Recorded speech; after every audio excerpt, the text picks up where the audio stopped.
Good evening.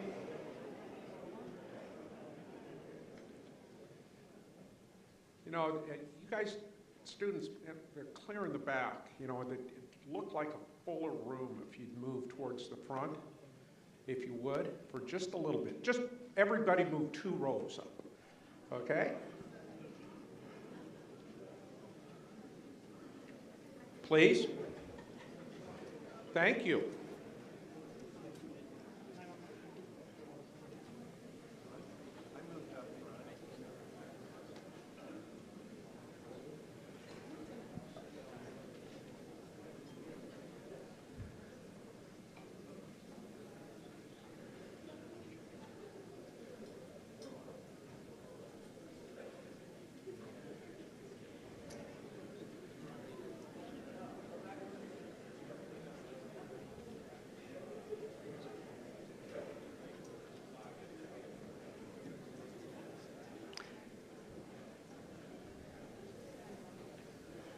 Thank you, I appreciate that. I also appreciate you getting here before 7 o'clock. There's been occasions where we still have a long line of students outside waiting to sign their extra credit slips at 7 o'clock, so thank you for arriving on time. If you've looked into your program, you're expecting Mark Bannister, Dean of the College of Business and Economics. He's ill today, so he's not able to make it, so he asked me to do his part as well as my part. So I'm asking for a raise. My name is Alan Dalton. I'm emeritus faculty in the Department of Economics here at Boise State. Taught here for 37.5 years, so that's a long time, putting up with students who want to sit in the back of the room. That's funny, kids.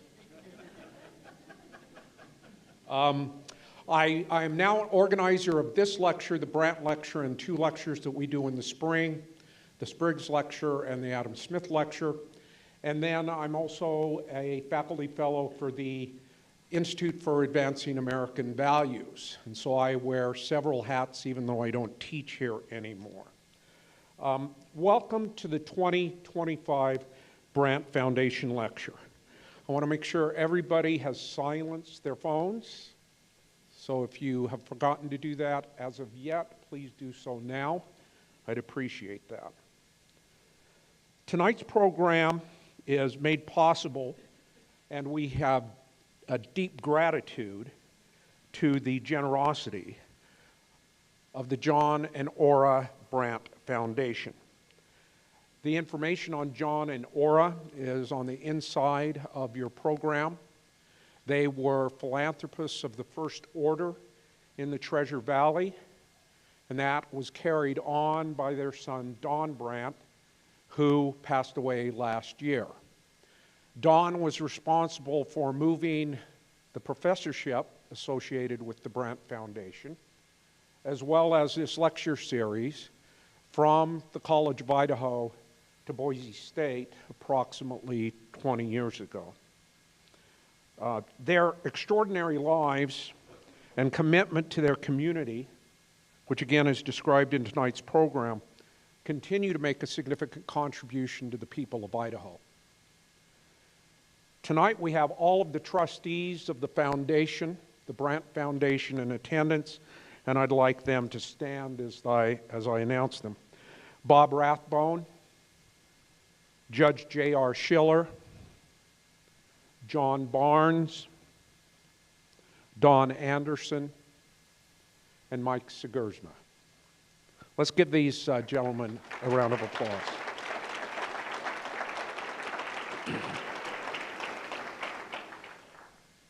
We also have in attendance a few legislators and the Attorney General of the State of Idaho, Raul Labrador. Raul, thank you.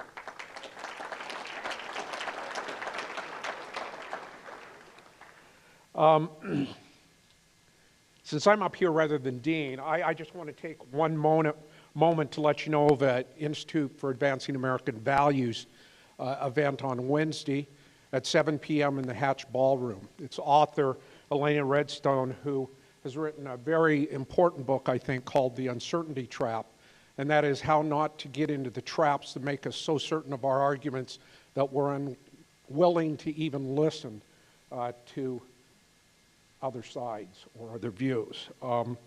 So I think that would be of importance, especially to the students here. I want to thank you all for being here for the 19th Annual Brandt Foundation Lecture. Inside your program, you'll find a feedback form. We ask that you complete and return them to the student helpers at the end of the event, especially if you want to be added to direct mail and email lists for future Boise State College of Business and Economics speakers. You need not provide that information if you received an invitation in the mail or by email to tonight's lecture. But if you want to be new to the list, we would certainly appreciate that information. At the end of tonight's talk, there will be a question and answer period. Once that begins, proceed to the 2 microphones at the front of the aisles. We ask that your questions be as brief as possible to allow others time to ask their questions, that they be questions that is a sentence with a question mark at the end, and most importantly, that they are respectful of our guests and your fellow audience members. To minimize disruption, I ask that you remain seated until after the Q&A session. We should still get out of here within an hour. At the conclusion of the Q&A period, student helpers from Boise State's undergraduate economics and our MBA program will help collect the attendance slips from students, so don't forget to drop those off, the name tags from our VIPs. The dean will charge me to replace any that I don't return, and the feedback forms. There's boxes for each one of those as you leave the event tonight. Tonight is the last time I'm going to be serving as the organizer for the Brandt Lecture, so I just wanted to take a moment to talk about that experience. It's been my pleasure over the last 10 years to host some of the most eloquent defenders of classical liberalism and economic freedom, free trade, free enterprise, free immigration, as they visited Boise and our university. Matt Ridley, Jason Brennan, William Luther, David Henderson, Tyler Cohen, Steve Hankey, John Cochran, and Lawrence Reed. Tonight, to that distinguished group, I'm pleased to be able to introduce tonight's speaker, David McIntosh. Yeah, go ahead.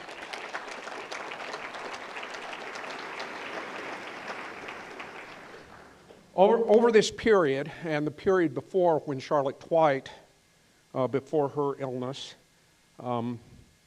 forced her into retirement, all of the speakers that we brought in were defenders of the basic liberal institutions of the American experiment in self-government.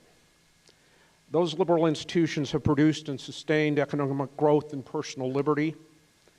And the question is, as we stand at this moment in history, is whether we will by and large retain those institutions or whether we will turn to more nationalist or collectivist policies that reduce both our liberties and our prosperity. I am fairly confident that the Brandt Lecture will continue to serve as a vehicle offering a defense of economic and personal liberty. And so I want to thank the members of the Brandt Foundation for giving me this opportunity over the last 10 years. To tonight. The purpose of the Brandt Foundation Lecture Series is to bring to Idaho those who are making important contributions to the free and prosperous society based in the virtues of private property, personal responsibility, and limited government. Tonight's speaker, David McIntosh, and the organization he leads, the Club for Growth, takes an active role in spreading ideas favoring pro-growth economic policies and limited constitutional government through lobbying, through its 2 political action committees, by endorsement and financial support of political candidates who favor those goals. The club's primary policy goals are reducing income tax rates, favoring the replacement of the current income tax code with a flat income tax, reducing the size and the scope of the federal government, which would lead us to the ability to have a balanced budget, but to ensure that they favor a balanced budget amendment to the Constitution, as well as regulatory reform and deregulation. The Club for Growth does not take positions on social issues, so if you ask David, for example, what the Club for Growth's position on abortion is, he'll say, we have none. That is irrelevant to our goals as an organization. And the Club for Growth does not take a position on immigration issues either. David McIntosh is a former congressman representing Indiana's 2nd Congressional District in the United States Congress from 1995 to 2000. He was one of those congressmen who was elected in 1994, which totally transformed American government. His major interests and efforts as a congressman were to provide regulatory relief in the energy, biotech, pharmaceutical, healthcare, transportation, and technology sectors. Mr. McIntosh served the Reagan administration as Special Assistant to Attorney General Edwin Meese III and as Special Assistant to President Reagan for Domestic Affairs. During the first Bush administration, he served as Executive Director of the President's Council on Competitiveness and Assistant to the Vice President. The Competitiveness Counsel, you can tell I haven't been in the classroom recently. The Competitiveness Counsel coordinated the cost-benefit review of major regulations and promoted legal reform measures. He is a co-founder, and he did this as a law student at the University of Chicago. He is a co-founder of the Federalist Society for Law and Public Policy. You may have heard of that society. And he currently serves on the board of directors. He's a graduate of Yale University, BA cum laude, in 1980 and from the University of Chicago Law School in 1983. He has served as a partner of the global law firm Meyer Brown in Washington, D.C. prior to becoming the president of the Club for Growth in 2014. The Brandt Foundation Lecture Series welcomes to Idaho tonight's speaker. His topic is free markets, free people, and freedom from government. Please welcome David McIntosh.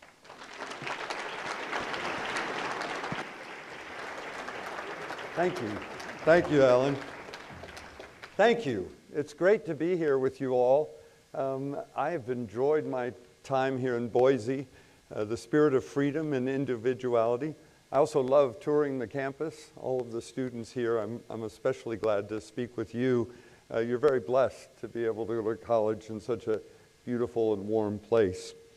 So the topic tonight is free markets, free people, and freedom from government. How do we get all that freedom? My thesis is that it's a combination of two things. It's good politics and good economics, an understanding of what motivates people to try to produce, earn a living, contribute to the growth in our country. And I want to thank the trustees of the Brandt Foundation and the foundation for hosting this and having me here tonight. Thank you. It's an important investment in those ideas that you all have chosen to make. And so it's a privilege for me to be here and participate in this lecture. As Alan mentioned, 30-some years ago when I was running for Congress, America really stood at a crossroads. We had the contract with America on the Republican side with a vision of balanced budget, lower taxes, less regulation, strengthening the necessary parts of government in defense and other areas, versus an agenda that had been put in place by President Clinton at the time, who was reflecting much more of the liberal part of his party, of bigger government, more spending, higher taxes, and a heavier hand in the economy. Well, the American people chose the contract with America. As Alan said, I do think that was transformational.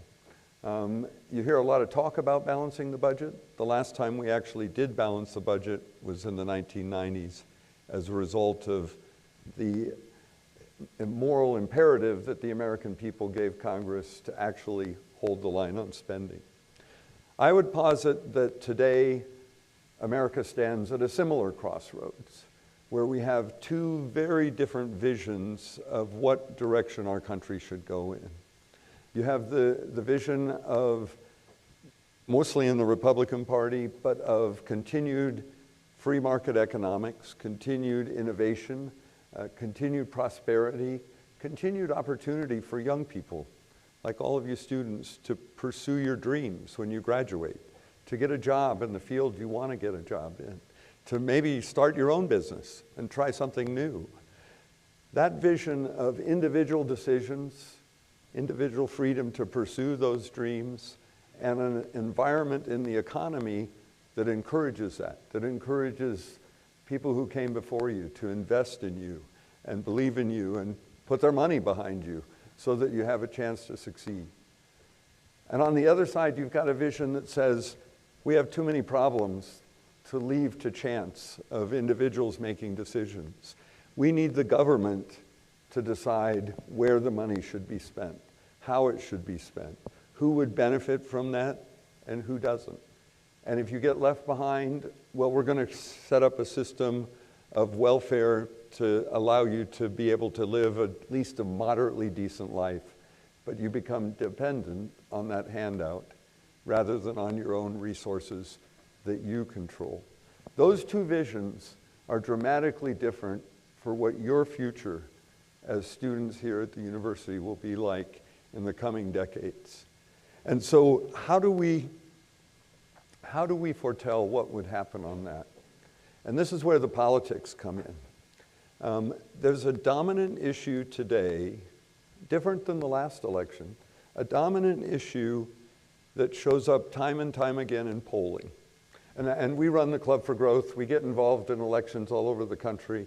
We're in the field roughly twice a week taking a poll to understand what Americans are thinking. Today, the big issue that time and time again people tell us is affordability. It dominates every poll of people asking what's the biggest problem they face, what do they want their government representatives to deal with. 40% of Americans now say they're worse off today than they were a year ago. That's compared to 30% just last year. And so the trend for most Americans is they don't feel they have the benefits, the blessings of our free market economy. Now in 1994, back in the day when we had that contract, people were feeling the same way. They felt that they couldn't get ahead, that the American dream had been foreclosed for them and for their children. They were thinking of you, even back then. And the answer that we put forward was lower taxes, deregulation, so people could start a business without a lot of paperwork, have sound money so that you could count on that and get a loan, balance the budget so government isn't taking a disproportional share of your money in order to run what they do. And those worked. They restored America. In particular, now most of you who are in college today don't remember the days before you had iPhones, but back then, when I was campaigning all over Indiana, the best we could do was what they called a brick phone that you plugged into your car, and as you drove down the highway, about half the time it would drop calls. So that was the state of technology back then. And what allowed us in the United States to engage in this technological revolution that gave us iPhones, gave us Google, gave us an internet that you can buy things on and they show up at your door the next day with Amazon and all of the other merchants, was the tech industry was unregulated. The government didn't set standards for what type of internet you could build or what type of company you could create. And that allowed innovators to try things. Back in my home state, we had a company called Local Web for You. It eventually became what today you would think of as Facebook. But Local Web for You tried. Unfortunately, they failed. Facebook succeeded. and we all have had that. We now have the next generation of Facebook with Instagram and X and all of the other social media outlets.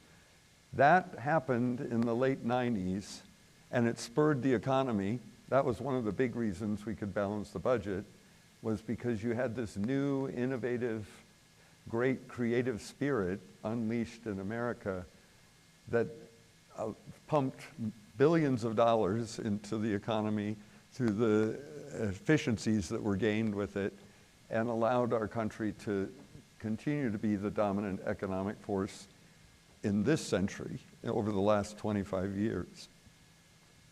You know, my first boss, Ronald Reagan, said, in politics, you have to ask people about that economic question. Famously, in his campaign, he challenged a sitting president, Jimmy Carter, and he asked people, are you better off today than you were 4 years ago? And the majority of the voters said, no, we're going to change the politics so that we can be better off and be more prosperous. 12 years later, Bill Clinton on the Democratic side asked people the same question and reminded them famously in his quote, "It's the economy, stupid," that's what we have to pay attention to as the elected leaders in the presidency and Congress. And then just last week, you probably saw the news coverage. New York elected the first socialist mayor, young guy, Zohran Mamdani. But he didn't run as a socialist, that I want to take over the means of production, I want to control everything. He ran on the platform that I want to make New York City more affordable for you. And Republicans, who probably had a better plan for doing that, ran on, we're going to run on street safety in the streets, immigration, a whole set of social issues that were last year's issues in the 2024 election. And so in order for economics and freedom to succeed and thrive, we need a political mandate in our government to enable that, chiefly by reducing the size and scope of the government so that people can have the freedom to innovate. These slogans made a difference. People vote based on them. You know, the polls show the Republican Party has a 20-point advantage on who makes your streets safer, and a 13-point lead on the questions of immigration. But Democrats, as we saw in the last election, are showing, well, we care more about the affordability issue and the economics. And so for Republicans, who I think have the better vision for freedom and economics and prosperity, have to articulate that. Now, you also see two different solutions, right? Mamdani's solution to making life more affordable is to subsidize, so tax the wealthy, transfer that to the poor, or to regulate. In this case, he's going to freeze rents throughout New York City as his #1 priority. But that's good politics, right? It got him elected.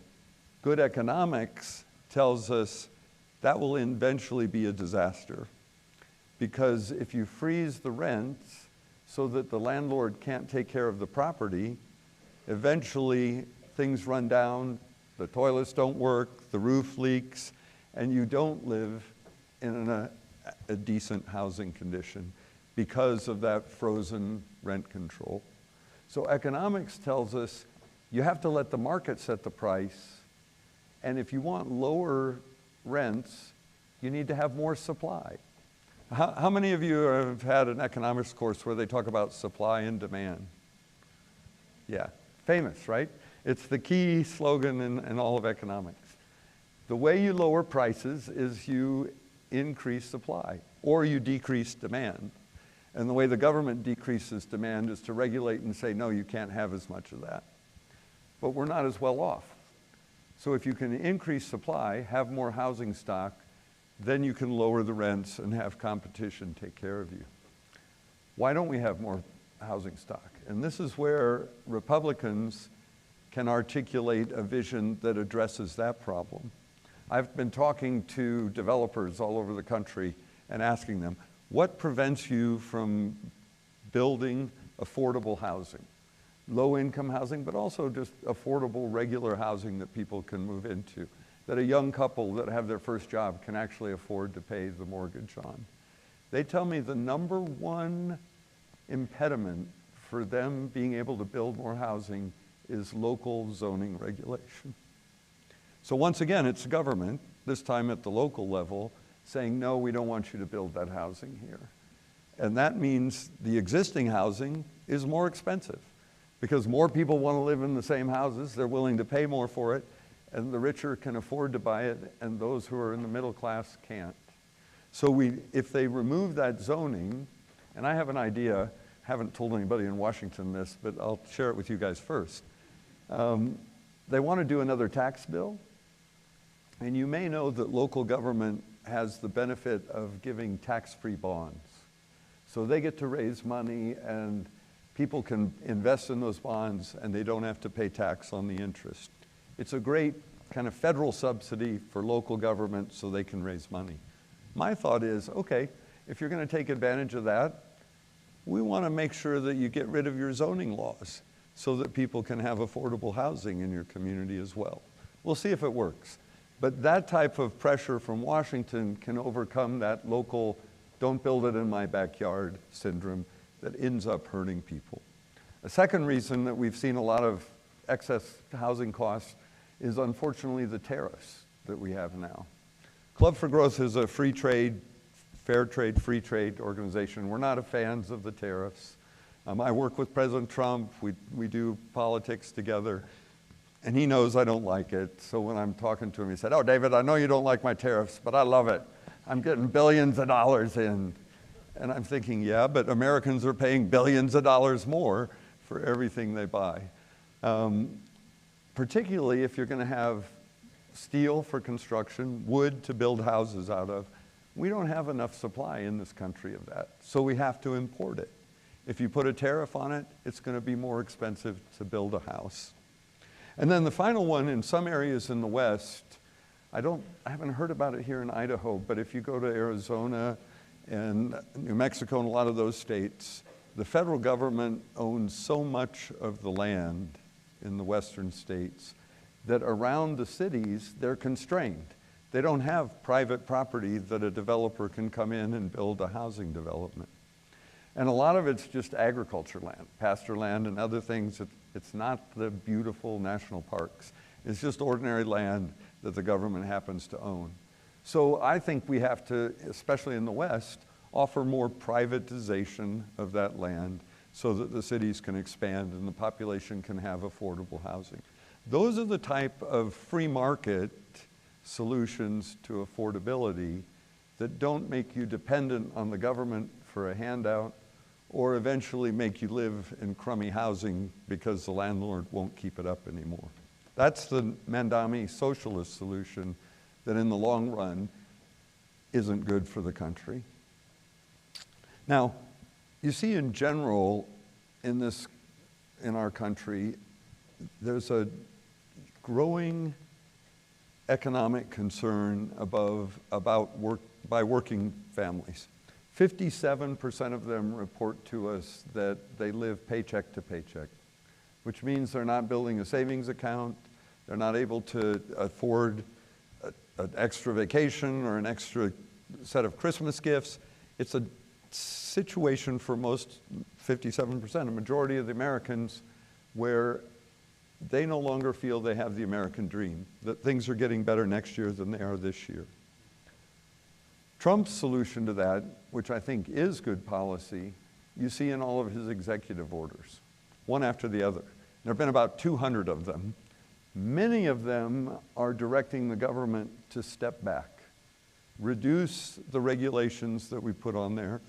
By the way, if you're going to work in a large corporation after you graduate, that corporation pays roughly $29,000 every year for each of its employees.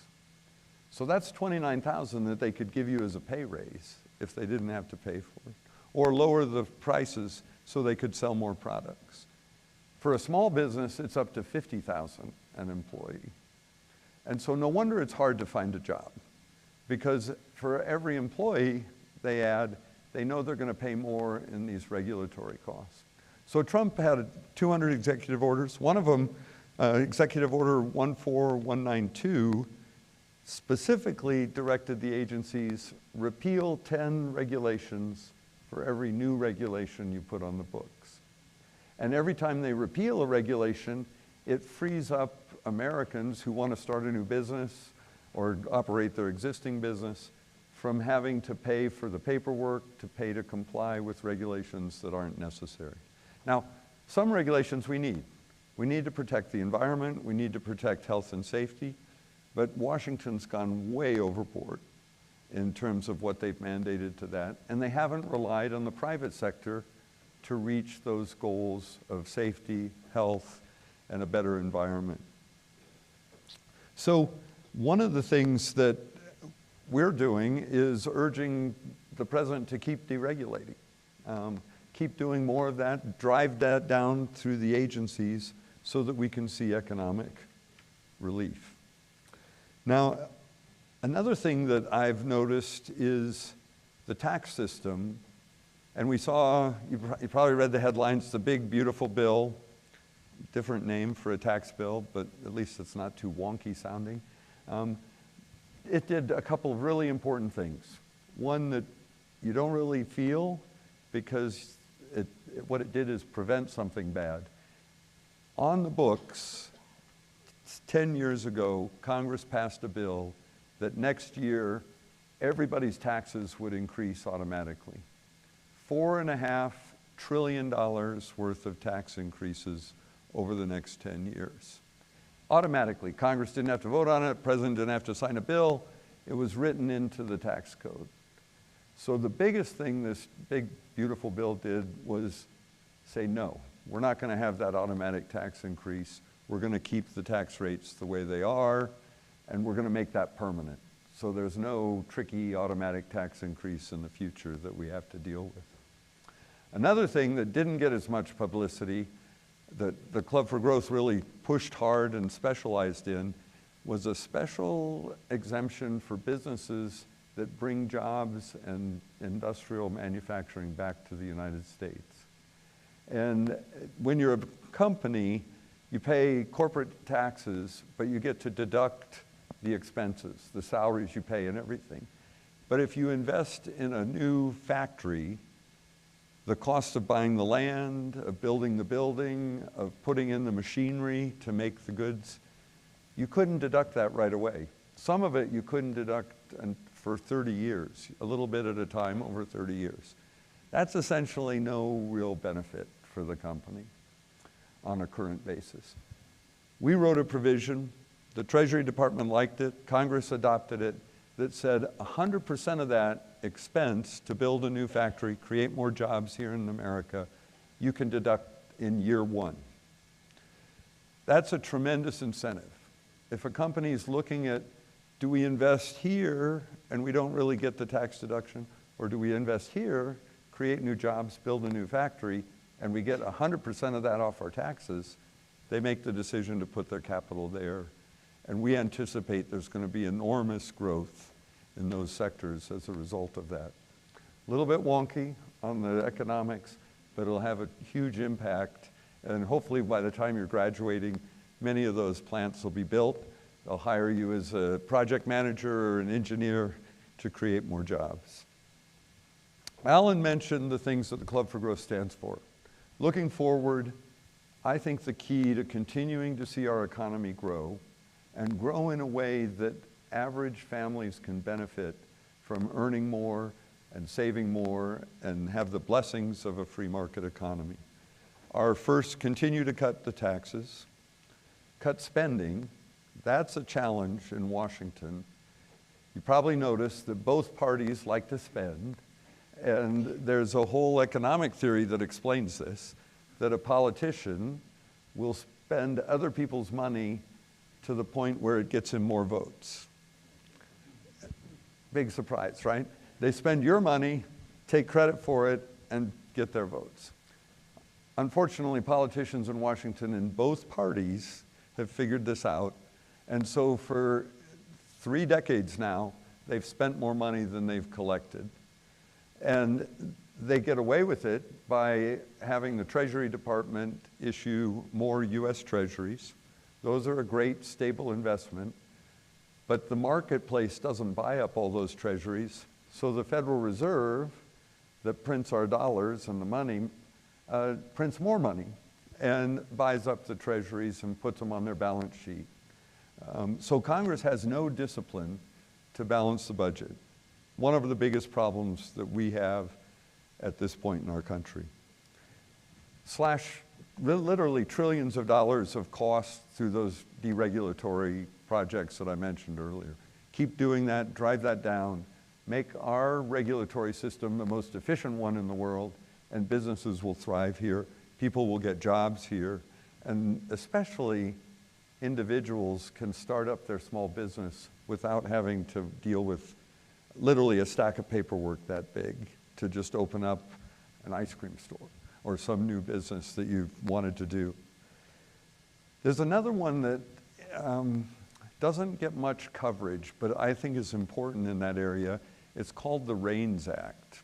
And what's happened over the last 40 or 50 years is that Congress passes a bill that has a very nice sounding title, Clean Air Act, you know, the Clean Water Act, the Health and Safety Act, and then goes home, and once again the politicians are saying, give me credit, I passed the Clean Air Act, I passed all these good things, but they don't write the rules. They send them over to an agency.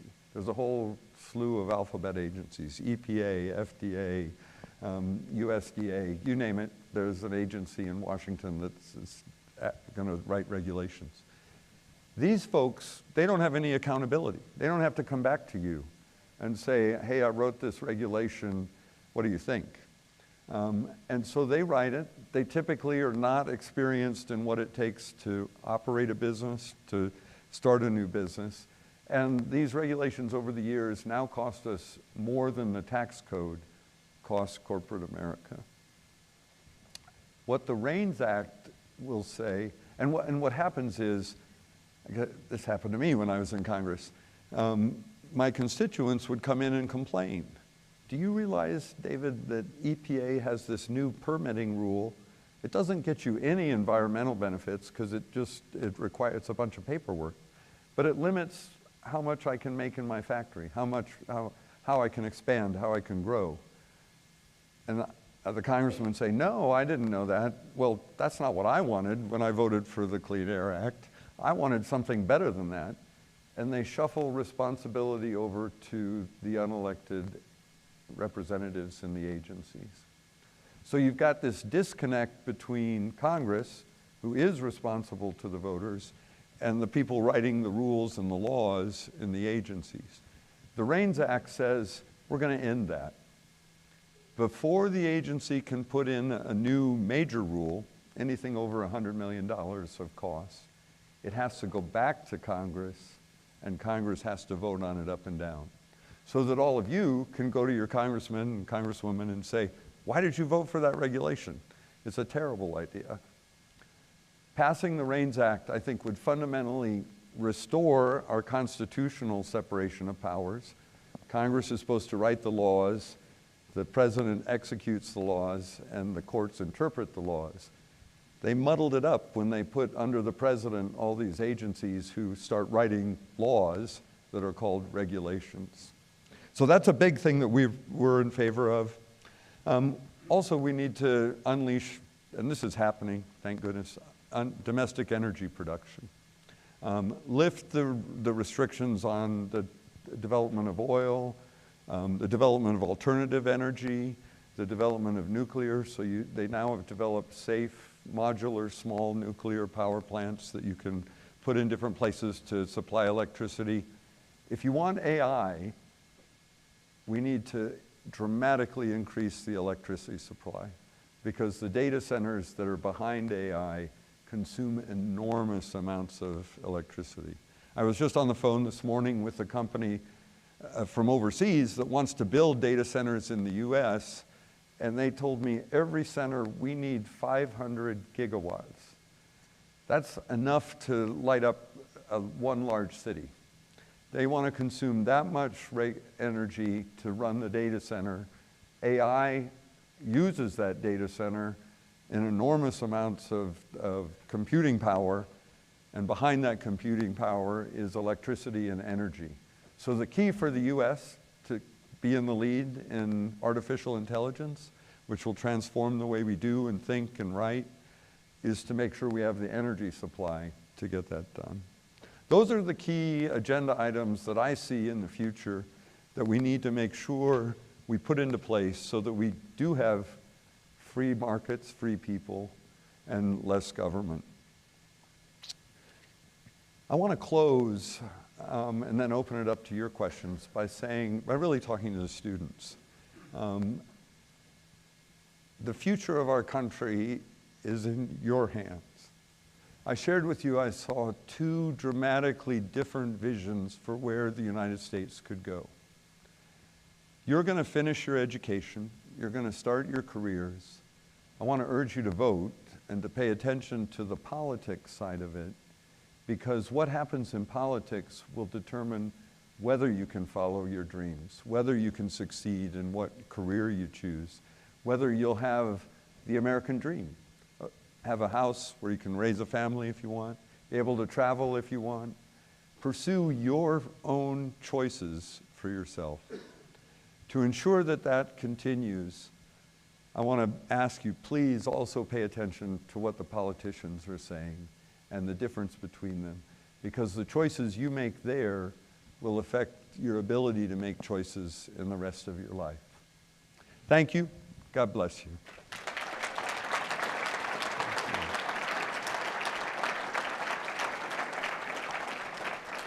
Happy to take questions.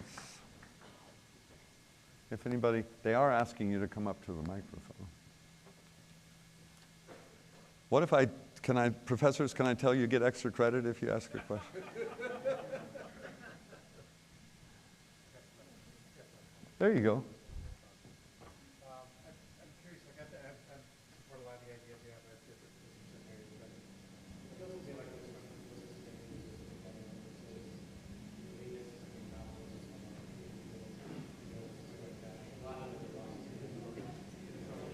Go closer to the mic. They can't hear you. Is this better? It was off. Sorry about that. So, as I said, I agree with a lot of things you said.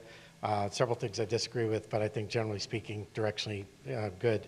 I think one of the dangers, just as dangerous as big government, is the concept of the elitist monopolists or somebody like a Peter Thiel or Elon Musk who have so much going that they squeeze out real competition from normal people, normal companies, things like that. And if we deregulate all that, I mean, I sort of see government as a bulwark there. So I'd be curious what your organization's philosophy is on that and how that plays out. No, it's a very good question. And it is also related to politics in a way. So you're correct. If an outside force outside of government can acquire that monopolistic power or be allowed to collude with the other producers in an industry, they can extract that monopoly rent, benefit themselves at the cost of average citizens, of all their consumers. We have the antitrust laws that prevent that, but that means one of the competitors have to file a lawsuit, right? The other way, and what I've noticed over my career in looking at these monopolies and big companies, the ones that get big because they can do a really good service, but don't charge too much money, don't extract that, are the ones that face competition. That some other company can come in and enter the marketplace. And the economists call it a barrier to entry. There are no barriers to entry so that they can face competition. They may be big, but you'll have the other players as well ready to take them on and to challenge them. So if one of these powerful economic forces, individuals or companies, want to acquire monopoly power, they seek to find a way to exclude that competition, to create and erect the barriers to entry. It used to be a theory that being big would do that, But in fact, we've seen a lot of big companies come and fall and rise and fall when they face competition.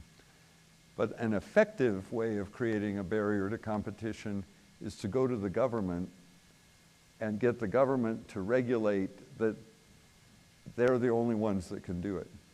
And I'll share with you a story that it wasn't a big company, but it was an example of how companies will do that. In my district in Indiana, there was a company that made plumbing materials, faucets and shower heads. They had developed a new system for their faucets that conserved water. They were the only company that had it. So they came to me and said, David, you've got a great reputation of fighting these regulations and helping us be free.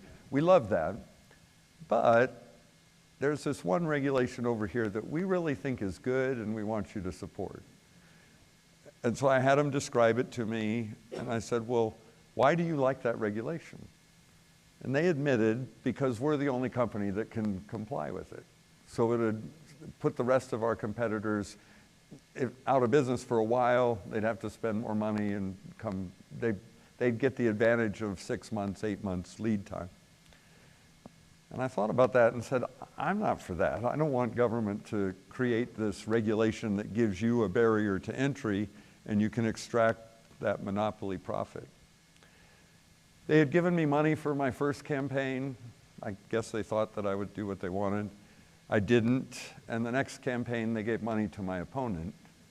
But I felt at least I was doing the right thing by all the consumers.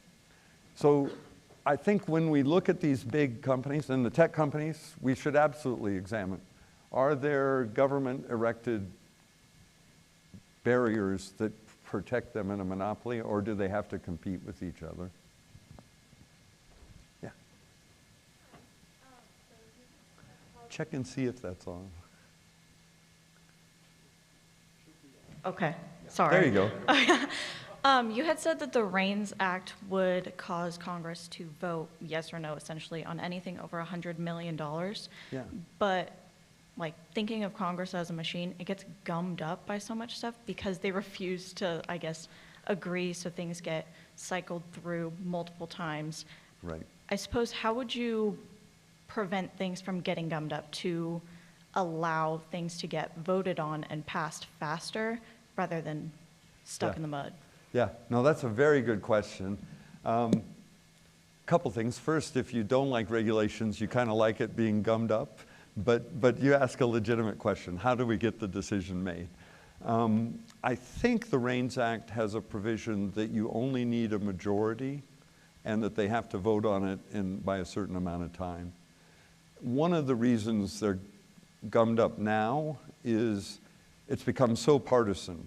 So whichever party has the majority in the Senate, even if they don't have enough to stop a filibuster, they can't control the agenda. The rule is, so you have to bring some people from the other party over. It's a good rule. And in fact, the other thing it does is protect the minorities so that they have to be heard.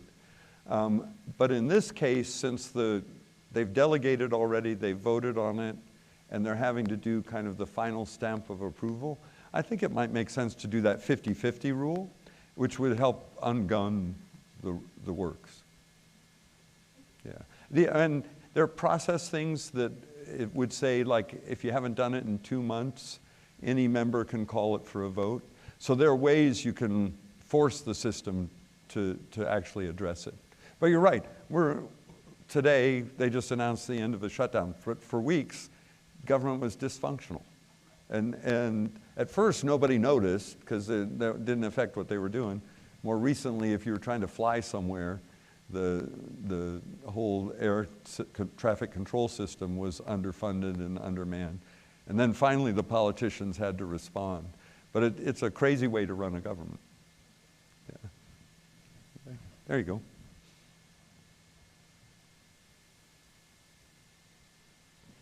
Thanks again for being here. I'm not even going to ask about your public lands point of view, because did you notice the tension in the room rise when Yes. you're talking about public lands? Your mention of monopolistic power and regulating companies is a perfect segue for my question. I'm curious what perhaps Club for Growth and maybe your personal view is on the opportunity to promote that energy development in the U.S. by deregulating our energy markets. And then is there perhaps also an opportunity by looking at our state public utility commissions and the federal government having a greater role in that process? Oh, okay. The first question, yes, I think we should absolutely figure out how we can deregulate the energy markets. The second one, I have to be honest with you, I haven't thought it through, so I don't know a good answer to your question on that. I'd be curious how the federal role would take shape. Are you just shifting a regulatory process from 50 states up to one in Washington? And I'd be a little suspicious of that. But I don't know enough to really answer your question on that. Thank you. Yeah. My question is, does the president buying a stake in Intel and now selling prescription drugs, does that sort of border on socialism or state capitalism? Yes. The market in prescription drugs is completely messed up, right? We prohibit the importation of drugs from other countries. And so the drug companies, the economists would tell you they're price discriminating. So they get the maximum price here in America, and they get the cheapest price in Africa and Europe, somewhere in the middle. And they maximize their profits by doing that. If you allowed importation back, we would get the benefit of that additional competition.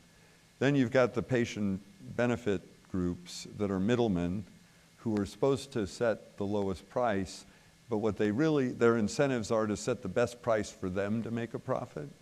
And so we don't see competition there either. And then the government coming in and saying, we're going to take care of buying and selling. Again, it really is socialism, and it's going to end up ruining the marketplace. So there's multiple things that are wrong in the way we deliver the medications and drugs in this country. It's allowed some companies to extract monopoly profits. It's cost patients, and then ultimately it drives up insurance costs and Medicare cost as they start covering and paying for all of that. Yes.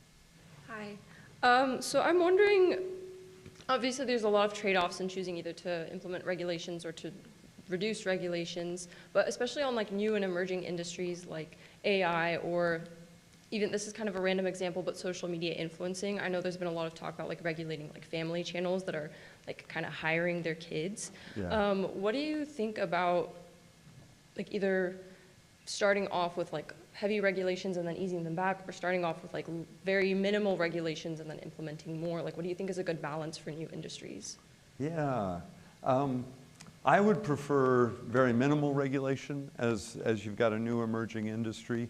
And then if we see social problems coming out of it and have a consensus of how to still have a robust competition but deal with the social concerns, basically set kind of the standard law that everybody has to abide by. But if you start at the beginning with that, likely we'll get it wrong and it'll inhibit the growth and the innovation. The other thing that I think is a legitimate requirement that government put on is disclosure. For example, in social media, and for those of you who watch different influencers, how many times do they tell you, I got paid to tell you this, or to sell this product, to endorse this, to promote this permission? Anybody ever seen that out in the social media? Doesn't happen, right? But I can tell you on the political side, all the messages you're getting, left and right, 70% of them, someone's paying them to do that. We do that. So I take advantage of it on the other end. But I think some disclosure there of this was paid for by so-and-so would help you all as consumers of information and of products know what's behind it. Yeah.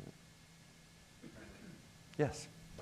So we were warned ahead of time that social questions are off the table. So if this crosses the line, feel free to shut it down. Okay. You mentioned a statistic early on, and I might have it wrong. It was like 52 or 56% of Americans feel like they can't get ahead. Right. And they are employed in companies that have CEOs who are making $1 billion, or in the case of Musk, $100 billion over the next 10 years. What is the moral or ethical side of that with respect to freedom, free markets, regulation, of having people that are employed by a company that can't get ahead, can't get a footing in where they're going, and having an executive who has so much money that they will never in 10 lifetimes be able to spend it all? So, and one of the really highly compensated executives tend to be owners and founders. So they risked their capital to get the company started, and they're being rewarded for that.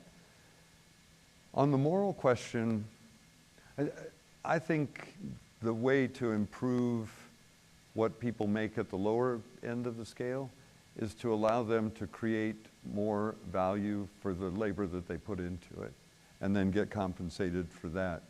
I think if we try to artificially limit the higher end, what you end up is less investment, less innovation, fewer people. Elon Musk took enormous risks saying, I'm going to create a new car company. Hadn't been a new car company in half a century in the United States. But he risked his money and his funds to create it, and now is reaping the benefits of that. So if you cut off the benefits, you won't have people investing their time, their treasure to actually create these new companies. You. Hi.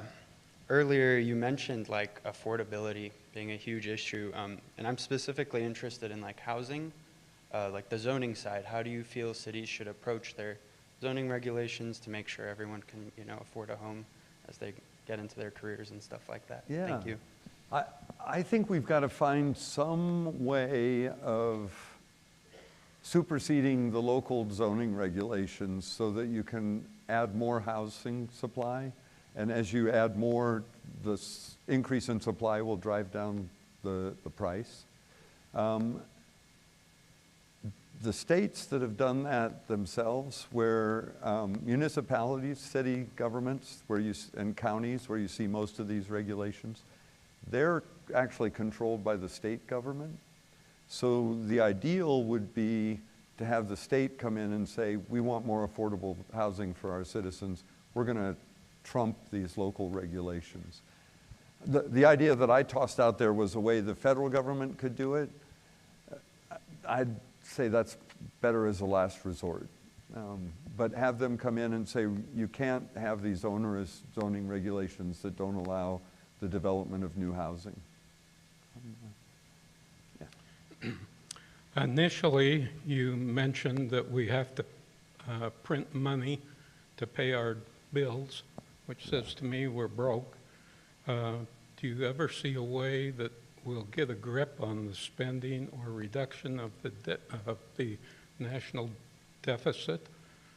Particularly, I'm concerned that the CIA budgets, the black budgets, if you will, there's a huge quantity of money that we don't even know what it's being spent for, let alone no one's even responsible for it.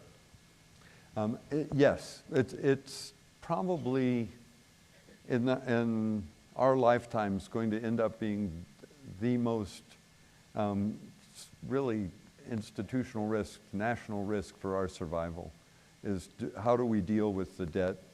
We're already at 30, I think last measure was $37 trillion of debt. Close to the measure that economists predict if a country has debt that is greater than its GDP over the lifetime, then it's hard to dig back out of that. The reason we haven't had rampant inflation with that is we're blessed in the United States because of our military and the dominance of our economy that the rest of the world uses the dollars as their base currency and for their reserves.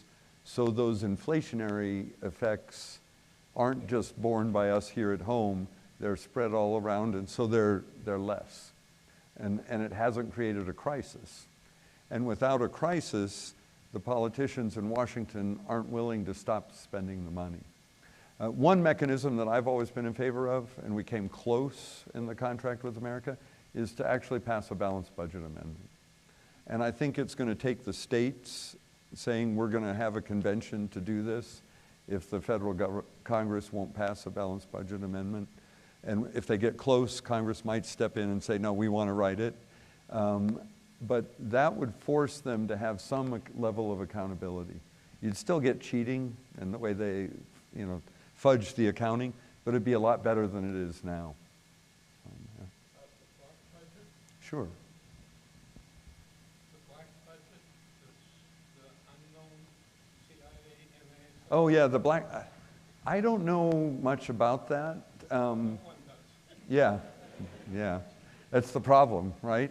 And there's a growing sense that because of that black budget, they're also unaccountable even to the president and have their own view of what our national security should be. I'm a big constitutionalist that you have one president and everybody should be accountable in the executive branch to him or her. And so it's a problem, but I wish I could tell you a solution. I don't have one. So you've talked a lot about specifically like deregulation and your opinion on like government regulation in the markets.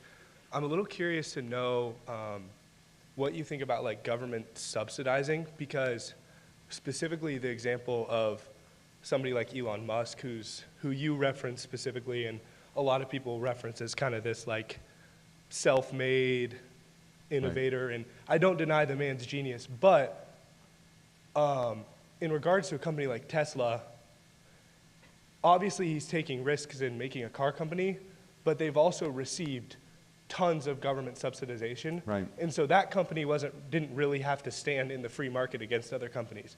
So I'm curious, maybe like, do you think there is a place for that? Do you think that the government should have some involvement in that way? Because it seems like subsidizing is still disadvantaging other companies in some way. So. Yeah, I think you're absolutely right. I think subsidizing is bad. Elon started, and then with a little bit of subsidies, and then with the Biden administration, huge subsidies after the Anti-Inflation Act that was the big spending tax bill he did. Interestingly, if you followed it, he was working for Trump, and they were getting along really well. But when the tax bill came in that got rid of those subsidies, suddenly Elon wasn't that big a fan anymore. And I was scratching my head, well, yeah, he's losing all the subsidies there. I think it's better not to have those subsidies. Let the marketplace choose where people should invest their capital. One thing that historically the government did that I think there could be a legitimate place for, it is a purchaser of services or vehicles and other things. If there's a new startup industry, the government as a purchaser of a legitimate service or a legitimate product could help make sure that they've got at least some market to start with. And the classic example was airline industry.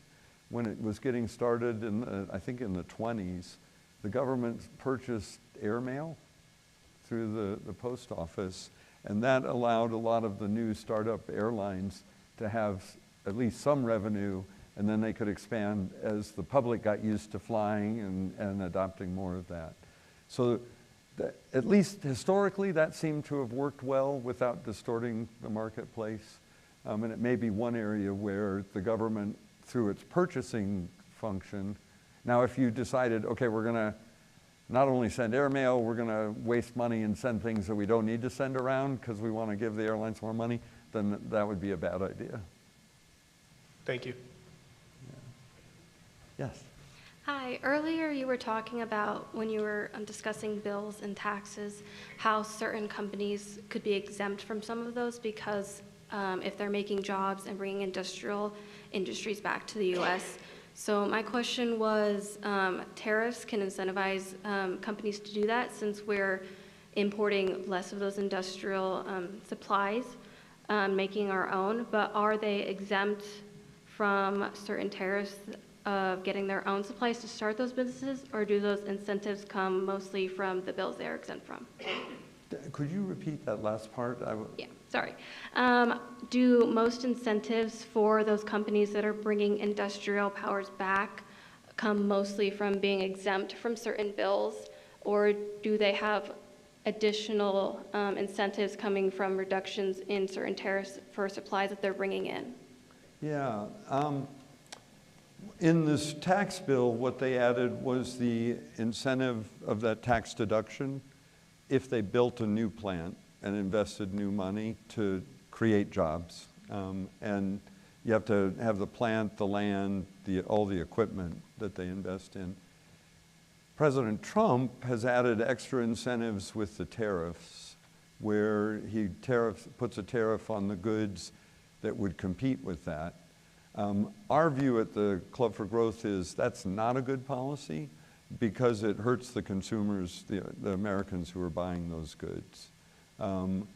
And there are other incentives that are in the tax code, but I think Alan mentioned it.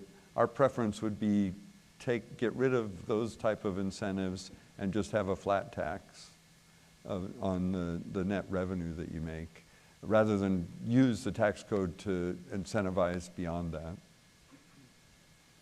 Yeah. Oh, hi. Hi. This is kind of an esoteric maybe question, but you talked about two types of America in the beginning, two choices. And I'm wondering, what can we do to give our young people hope? Because everyone wants instant gratification these days. Yeah. And so without that instant gratification, we're not seeing people get involved. I think they're getting involved in bad ways. We have riots, Antifa, types of things like that, bad voting. Here in Idaho, we have a problem getting people even off their tuchus to even go and vote. So what would you say to these young people about how to get involved, and to us older people about what we can do to create a better world right here in Idaho? Oh, that's a great question. Let me take the first part and talk to the students. How do you get involved? And I'll just use an example in my life. When I was in law school, we only had kind of one dominant thought. It was the more liberal view of the law. And so a group of us said, hey, why don't we start our own program? We'll invite speakers and we'll have a debate between the old liberal view and the conservative view, the Scalia view that judges should limit what they're doing to just interpreting the law. And that became the Federalist Society, which has had a big impact on legal thought. President Trump went and got their advice for the justices he put on the Supreme Court. So something that we did because we were having fun in law school ended up over time having a big impact on the country. So think about what you're passionate about, what you're interested in, what you care to do, whether it's fun. Maybe it's skiing. Okay, what needs to be done to make sure we have better skiing? Think about that and get together with some friends, because it's always more fun when you're doing it with other people, and create a new group that promotes that and does it. I've noticed, by the way, a lot of these protesters and Antifa and everything, they get paid. So that's not that spirit of volunteer where I'm passionate about this. It's I'm doing this because I want to make money. I don't blame people for making money, but it's not the same as being passionate, getting involved, and giving back. So I want to urge all of you, think about that. Think about what you're most interested in, and find some friends and say, let's go try this and create it. More recent example, my daughter, who's now 28, but when she was in high school, she decided she wanted to form a baking club because she liked to bake. And they didn't have a baking club in the high school. And she and her friends started doing it. They got to eat cookies and other good things at the end of it. And now that high school has its whole kind of food processing, baking program that they put together. So you can have a big impact as a young teenager, 20-year-old, bigger than you imagine. The other thing I would share with you is that older folks like me love to see young people involved in things, right? The same with you. And one way that we can give back to you, to answer your second question, is be mentors. So for the older folks here in the crowd, think about some young people that you know in your life and see if they want to have a mentor or are interested in learning from you. I have about, I think of it as a half a dozen, it's probably more like 10 now, of young people around the country that have asked me, would you mentor me? And I love doing it, but what I share with them is, I'll tell you all the mistakes that I made so you don't have to repeat those as you go about your life. And honestly, it's like a big family for me now. So it's a big blessing to me as a mentor, to give back to those young folks. So I think those would be things, message to young people, you can make a difference. Go out and do it, have fun. If you want a mentor, ask an adult, would you think about mentoring me? Because if adults won't think of going to you, but if you ask them that, it's very flattering, and they'll probably want to do it. And then adults, older folks, say yes when somebody asks, would you mentor me in that? Thank you. You're welcome. Thank you all. God bless you.